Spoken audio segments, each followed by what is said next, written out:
I'm here to discuss the issue of topic analysis. For each debate in which individuals are participating, there is a motion, a topic, a resolution that is subject to issues of dispute. And the affirmative or proposition side will defend the topic, and the negative or opposition side will argue the affirmative's interpretation and support for that topic. Topic analysis is both the responsibility of the opening team in the debate. It is their obligation to successfully interpret the topic, to successfully frame the debate, but at the same time it's an enormous strategic advantage. In order to establish the foundation for the debate, one also has a number of different options to explore the way in which the topic ought to be used for the purposes of a debate. There are four modes of interpretation that I will note. The first is a literal interpretation of the topic, and by that I simply mean a commonsensical or popular, usually referred to as a reasonable person standard. What would someone on the street believe if they heard the wording of a particular topic and decided to interpret it for a discussion? This kind of interpretation is limited strategically, but is available to a government or affirmative debater. The second kind of interpretation is often referred to as a parametric interpretation of a topic. The parametric interpretation simply establishes that there isn't a single reasonable interpretation of a topic, but that any statement constitutes a range of ideas, a set of ideas.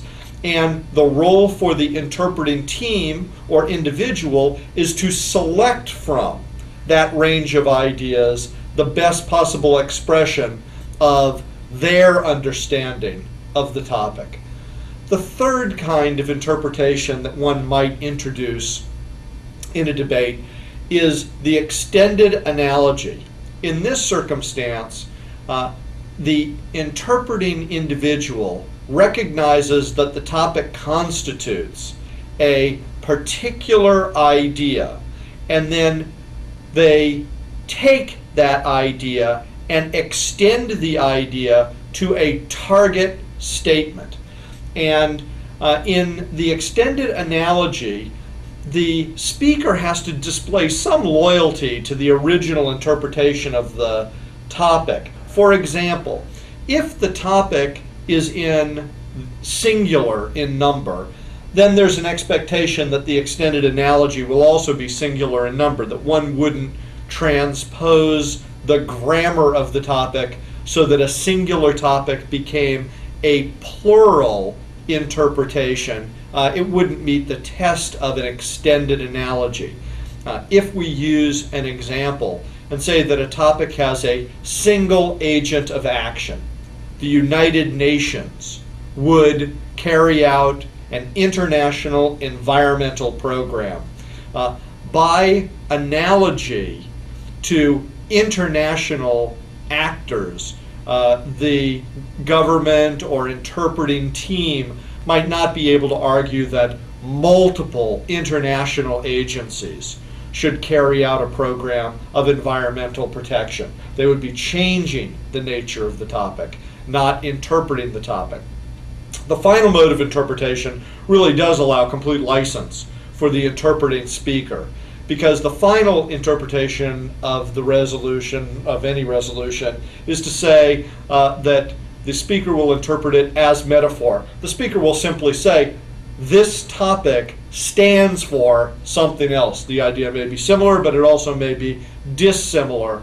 And all of these are interpretive possibilities for a speaker in a debate. After all, these are techniques of interpretation that we use daily. We understand the world in a literal sense. We understand it in a parametric sense. We use extended analogies, and we also live our lives and interpret ideas by metaphor. And so all of these are interpretive possibilities for the affirmative or the government side in a debate. What is the popular model of topic interpretation? Well, it seems to me that there's a fairly conventional one, and that is that when given a statement to interpret, the opening speaker offers key word identification. By that I mean that the speaker identifies terms in the topic that might be of a technical nature or might be subject to critical interpretation, and for the purposes of the debate, they define those individual terms or phrases. The rest of the topic, the remaining terms in the topic, are typically not defined, and they are understood in a literal sense. Some debaters, particularly clever debaters, recontextualize a topic after they use a keyword identification. They recontextualize a topic in typically one of two ways. In policy debating, speakers typically recontextualize a topic as a plan, a solution to a problem, a means of action, a functional interpretation of the topic. If a plan calls for a particular action to be taken, for example, the United States government should establish a comprehensive system of health insurance for its citizens. The government or affirmative team on that topic may simply propose a plan of action instituting national health care.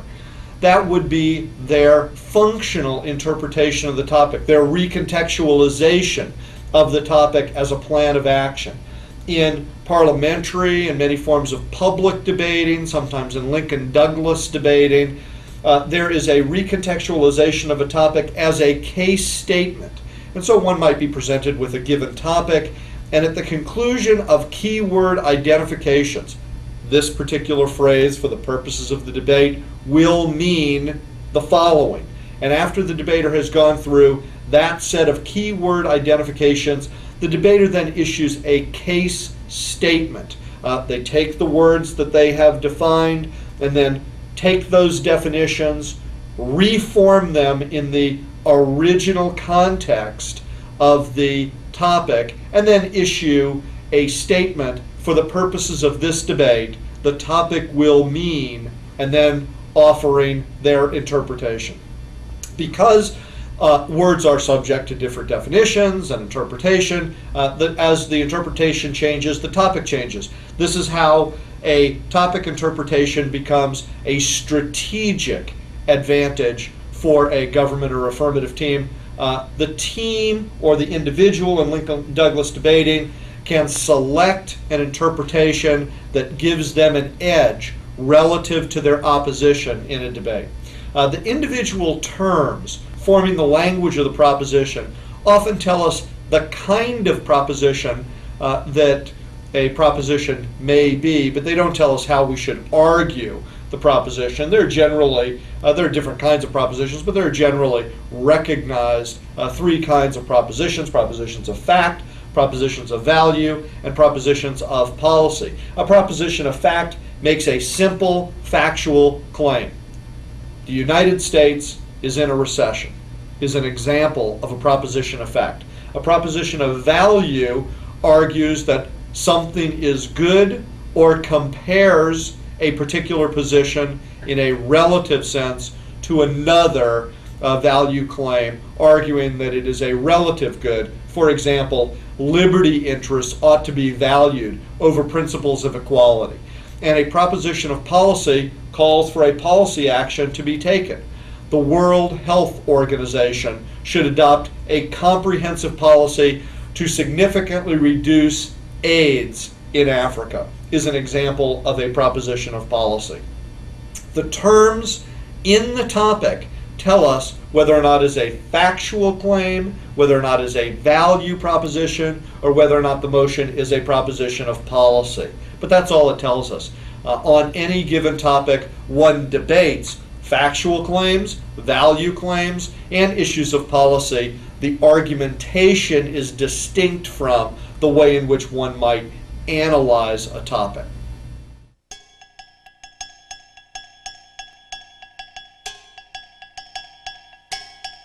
I want to talk now about some of the issues that are involved in preparing for a debate from the point of view of the tack that one might take in the preparation time, maybe 15, 20 minutes, maybe an hour, perhaps even longer, perhaps a few days for your debate. The first thing that I want to say is that the most useful thing you can do, the most useful thing you can spend your time on, is obviously constructing your own case. That seems to be self-evident. But what also is incredibly important is that you try and anticipate arguments that other people will bring up in opposition to you. I think this is important not just in some abstract sense, but also in a very practical sense. In reality, I guess your brain is much more focused on talking than it is on thinking when you're actually standing up. And as such, this means that it pays to have done your research beforehand. Your presentation will be much more polished, your answers and analysis will appear to be much more fluid if you're able to have thought about the issues beforehand. And that's the crucial thing about your preparation time, is that you need to divide it, evenly or not, between preparing your own case and anticipating the arguments of the opposition. And I think perhaps the way you do this is first of all to write down the ideas that you think will be compelling on your side, to pre-prepare your case, to prepare the ideas that you want to advocate as being the most important, maybe the moral, social, political, economic ideas that motivate your plan and advocate your side of the issue. Then you want to think about the ideas that the other team will come up with, kind of questions that they will ask, which may be questions of definition or resolution, maybe counter-argumentation against your moral, social, economic, political points, that kind of thing. Once you've thought quite carefully about the issues that you think your opponents will raise in their case, I think the most important thing is that you then attack your own case, which is a very different thing from thinking about the issues that your opponents will raise. You spend time investigating individual arguments that you will present, and you ask yourself the question, why is that wrong, and what can I think that will answer that point? The next stage is obviously to counter your counter, which will mean that when your opposition raise questions to you, when they bring advocacy that counters your case, you're able to say straight away, because you've thought about it beforehand, the kind of things that will provide the solution to their problem. So you investigate the ideas for your side, you investigate the ideas for the opponent's side, and then you argue against those individual ideas. The second skill that I think is crucial during your preparation time is an analysis of which of your arguments are the strongest. For example, in a discussion about reparations for slavery, whether or not the United States government should provide reparations to African Americans who were victims of slavery, it seems that there are two sides to the motion. One side is the issue of practicality, how you will implement the plan, and the other side is the issue of principle, the moral imperative that we must make amends for our bloody past. Now, one would have to choose very carefully in a debate whether or not the issue of who will pay, how will we pay, who will we pay to, how much will be paid, whether or not those issues are in fact sufficient to counter the moral issues.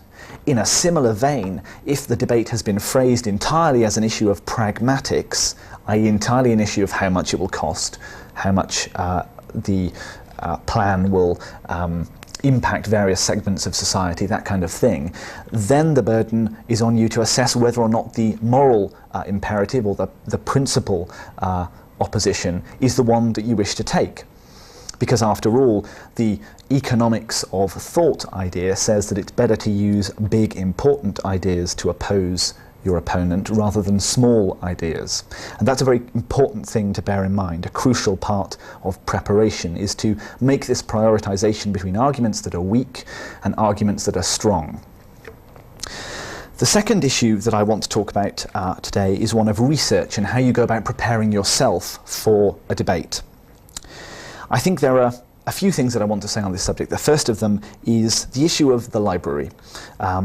Know where it is, know how to use it. If you don't have access to one, try and get access. It's imperative to have good sources of reference material in order to construct cases, to find out facts and figures. Secondly, there's the question of which sources to use. In my style of debate, quite often people will resort to magazines such as Time or Newsweek or The Economist or New Scientist or Scientific American.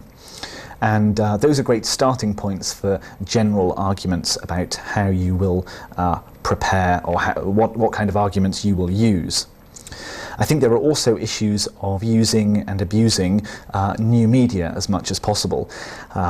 It's incredibly exciting at the moment that one is able to gain access to things like Britannica online and type in issues such as the Constitution or reparations or ideas about euthanasia and abortion, and receive lots and lots of very, very useful information back and articles and indications of where further information can be found. I think also you need to pick a good search engine, something like Alta Vista or maybe Ask, where you can ask these questions, you can type questions in and be given useful starting points to begin your research. In addition, there are various sources of collections of arguments that you might want to use. The English-speaking Union produces a book called Pros and Cons, which has a variety of different arguments in favour and against a whole selection of different issues, and such books can sometimes prove invaluable for jogging your memory or providing a basic introduction to where the heart of the issue lies. These are things that you will obviously need to do before a debate starts. But I think after the debate finishes, there is a certain amount of research that one needs to do. And that research involves making sure that you file and keep the debates that you've presented. There's no point in wasting time rethinking old arguments when you've already invested you've already invested heavily in thinking up arguments before. So keep copies of your old debates. In addition, if you found yourself in a debate not understanding an issue or not having enough facts at your fingertips, go and do the research that provides those facts and stuff at your fingertips, because inevitably these issues will come up again and again from different perspectives. The final thing that I think is crucial about research is the issue of questioning your own opinions, because most debaters find that the most difficult cases to counter or to propose are those which they do not believe. And as a result of that, it is often the case that we are arguing against opinions that we've always held and that we've never been forced to question. Therefore, I think one of the most important things you can do, for example, if you're an artist or you're into humanities, things like English, history, languages, that kind of thing, read science, and vice versa. Make sure that you are Catholic in your tastes, Catholic with a small c.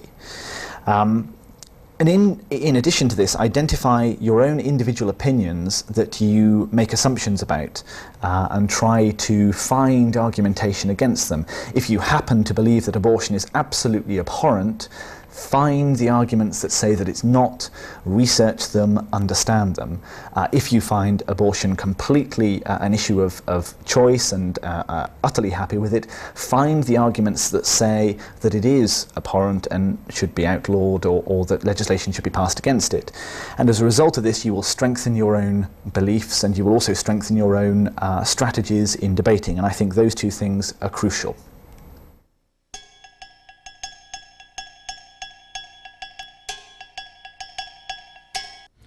I'm going to talk to you for a brief time on research.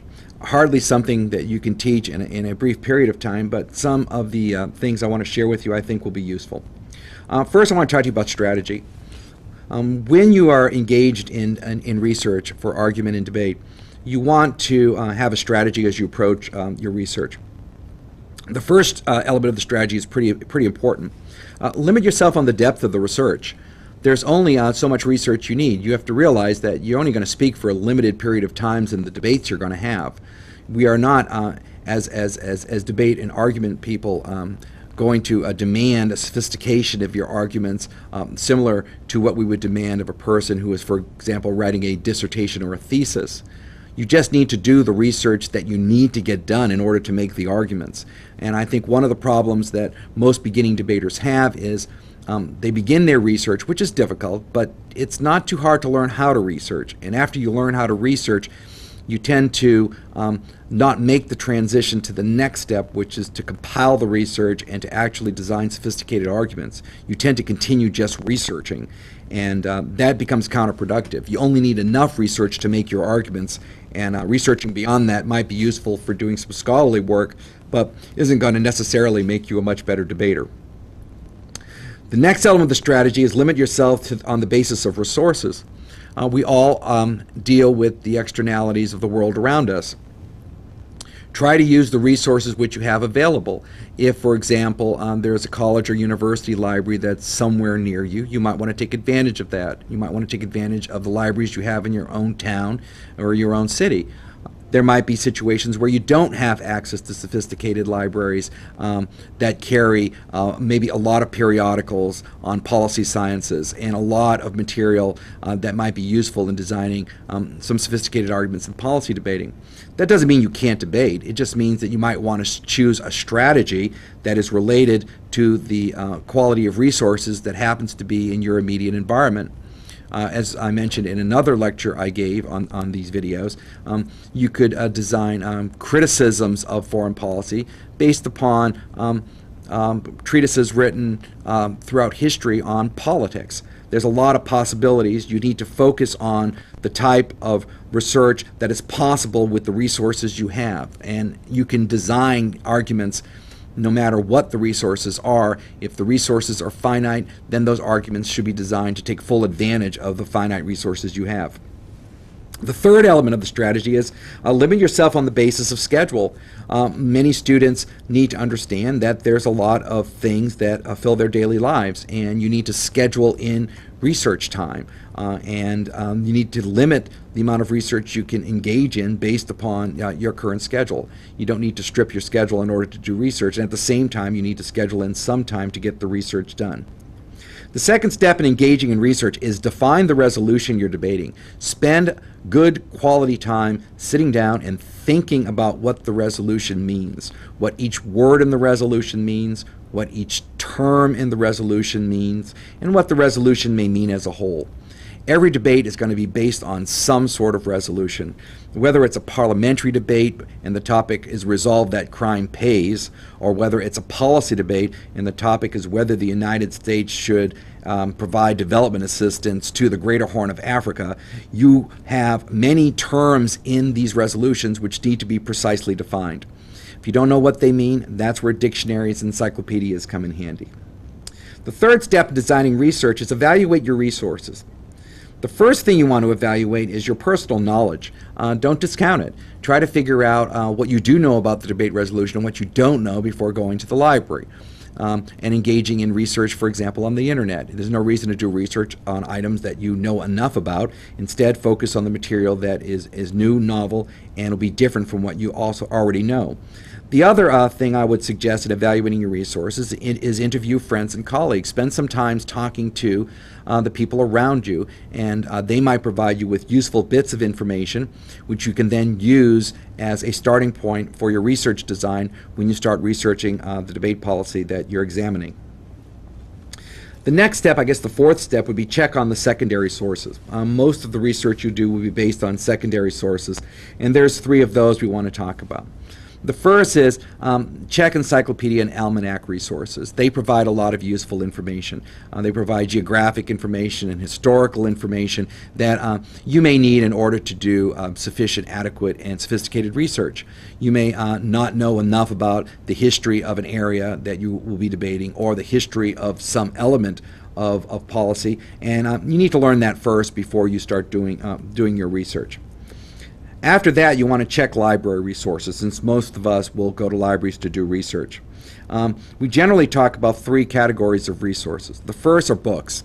And books are really good when we're debating resolutions that are not really time-bound, that are more timeless. It takes a long time for books to be published. And so even a book that comes out in the year 2000 or the year 2001 might have been written 2 years prior to that. Also, some libraries have sophisticated interlibrary loan systems where if a book isn't available at your local library, it can be acquired from another library through interlibrary loan, and it's a way to extend the library resources in terms of books. Periodicals. Periodicals exist in a lot of flavors. They're the hard versions of them, which we normally see on magazine racks and are found in our libraries as well. After a while, our library tends to either bind them into hardbound versions or else put them on our microfilm or microfiche. And we need to know what periodicals the library has when we start doing our research and on what formats the material is found.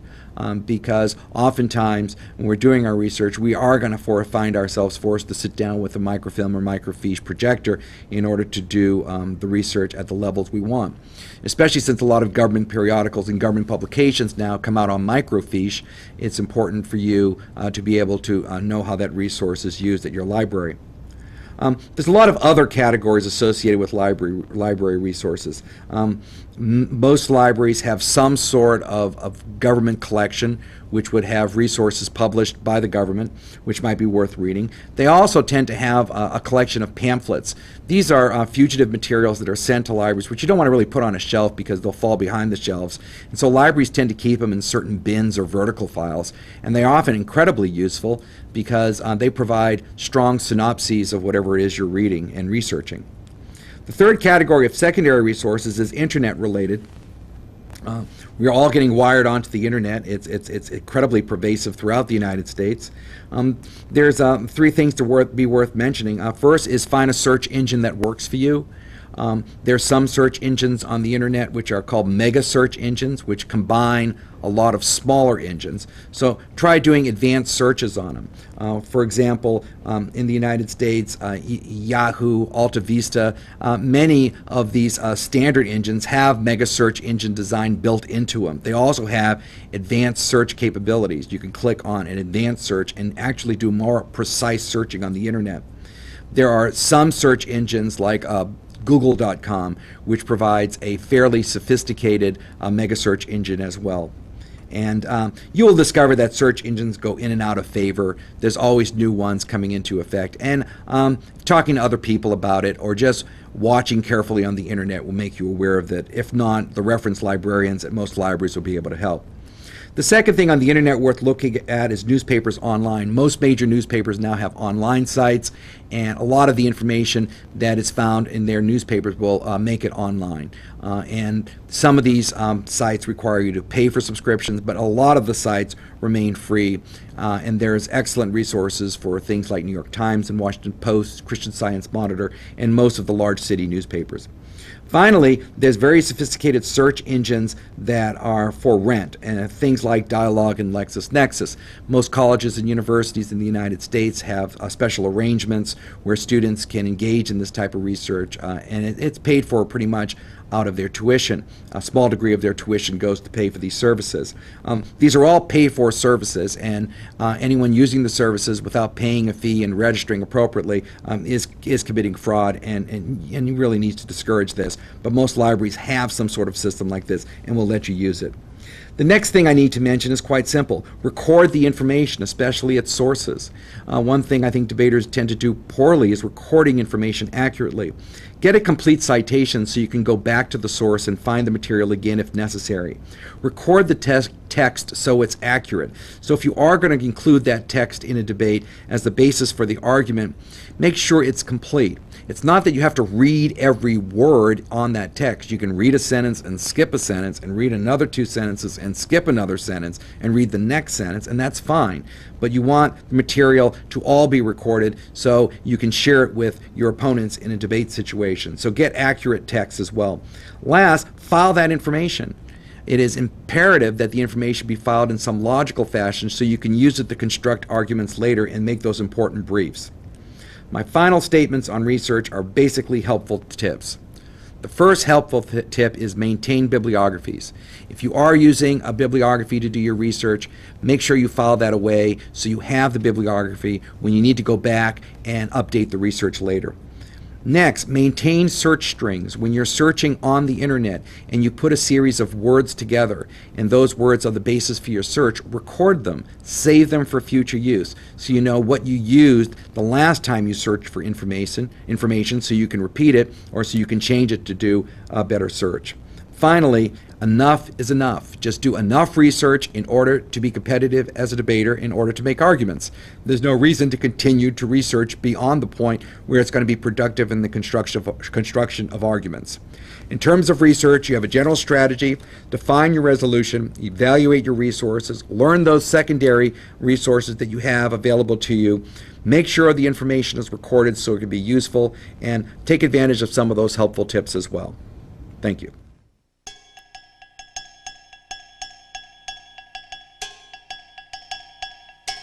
I'm here to talk to you a little bit about briefing and the writing of blocks.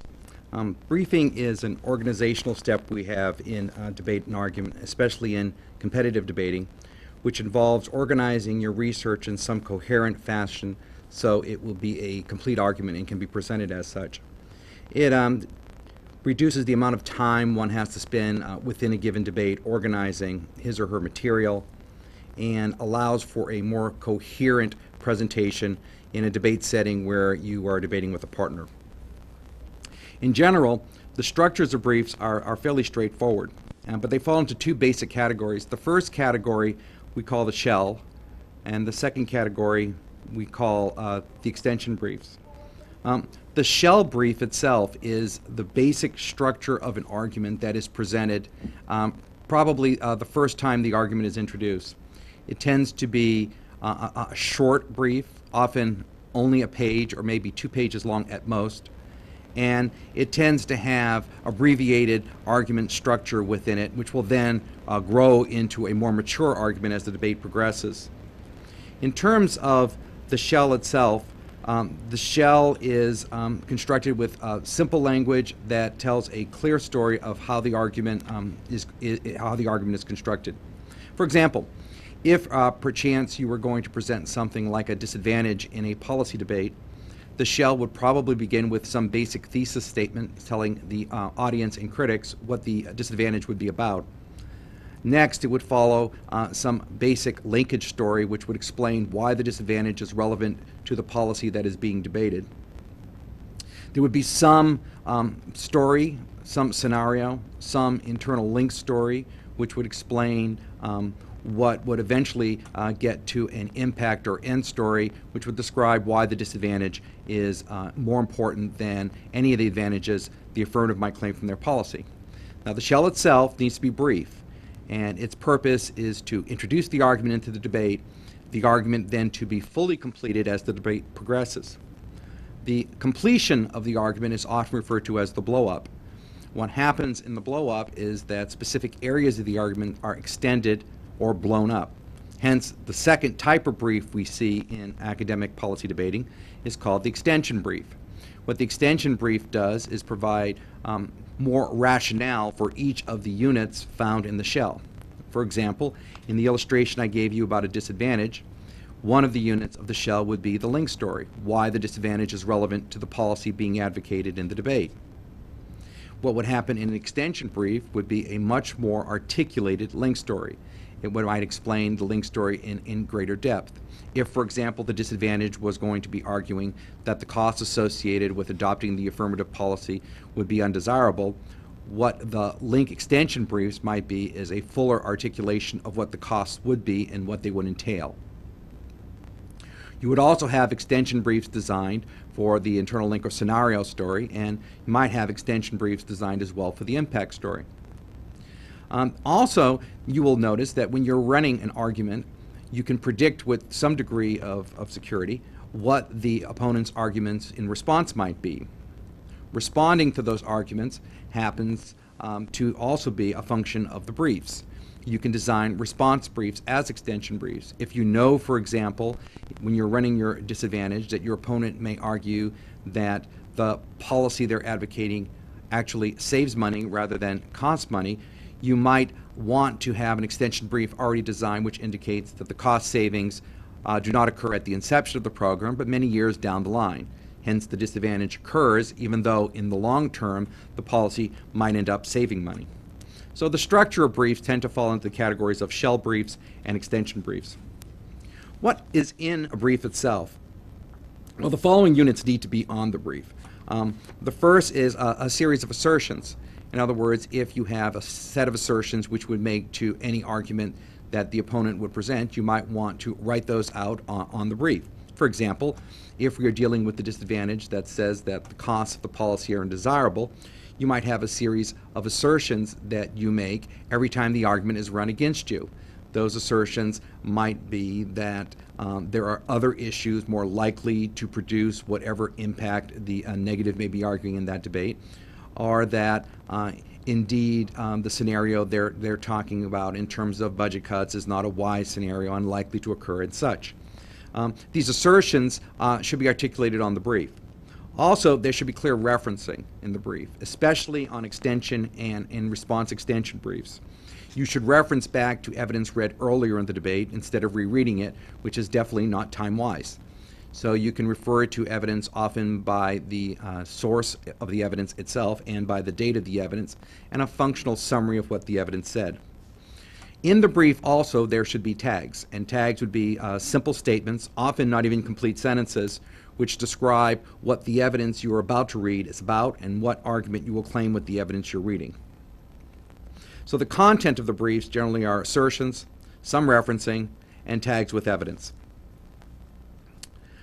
How do we use briefs? Well, we use briefs in a lot of different ways, but the most powerful use of the brief is to have a standard set of critical arguments that one can make against their opponents. You can fairly well predict, given a debate resolution, what your opponents will probably argue, with some set of exceptions. The ones that you can predict, you can design a whole series of briefs against. The suggestion is, when you design these briefs, remember they have to be capable of being edited on the fly. In other words, as the debater turns and picks up briefs to be read in a debate round, it should be relatively simple for the debater to pull evidence from the briefs, add assertions, remove assertions, and change referencing as necessary. Now, the brief is still there to help you, but the brief is not something you should be locked to at all. A good illustration of briefing that occurs in policy debates has generally been associated with something called the political disadvantage. In the current campaign, in the current tenure of President G.W. Bush, the political disadvantage would argue something to the effect that if we try to adopt the policy advocated by the affirmative, it might occupy the focus of the president. The president may not then be able to focus on some other more compelling policy, and that's undesirable. This argument has near universal application in debate rounds, since everyone will need to advocate a policy, and a policy through normal means would have to go through the president in one way or another. This type of an argument is particularly well designed for extensive briefing. You could produce a shell to be read in the debate round. You could produce a whole series of extensions based upon what you believe your opponent's responses might be. Some tactical considerations. The briefs need to be very clean and clear and generally well typed. The reason being is that in the debate round, you really don't want to have to spend time trying to decode what a brief is saying. You also might want to take bits of information that you are using as evidence in the brief and blow it up so it can be easily read. Often when we're collecting evidence in debate, we may, for example, Xerox a page out of a book. Now the print is relatively small, and as it goes through generations of copying, it might actually degrade. You probably want to blow it up, make sure it's very clear and easy to read, so you can be very efficient with your briefs. The other thing to consider, and tactically in terms of the briefs, is that briefs will be copied. They'll be copied by your colleagues if you happen to have a large debate team, and you'll be copying your briefs in order to cut them apart and restructure them and rewrite them. And so try to make sure you keep an archive of the briefs you have done. There's nothing worse than having cut apart a brief and using it and then finding out you really craved the original once again, but it's, however, has been lost. Currently, we use briefs in academic debate, and they tend to be text-based. In other words, they are simply 8.5 by 11 pieces of paper on which arguments have been written, a series of assertions. You might have taped down pieces of evidence and with their tags. As debate progresses, it is highly likely that we will eventually turn these briefs into scanned images, or we will do the briefing entirely on the computer, in which case we'll be reading briefs directly off the screen. In terms of briefs, they're critical for organization. They fall into two structural categories of the shell and the extension. The content of a brief should include assertions, referencing, and tags with evidence. Predict the arguments of your opponent and make the briefs editable on the fly. Make sure your briefs are clear, well-typed, easy to read, and understand that they're important adjuncts to be an effective debater. Thank you.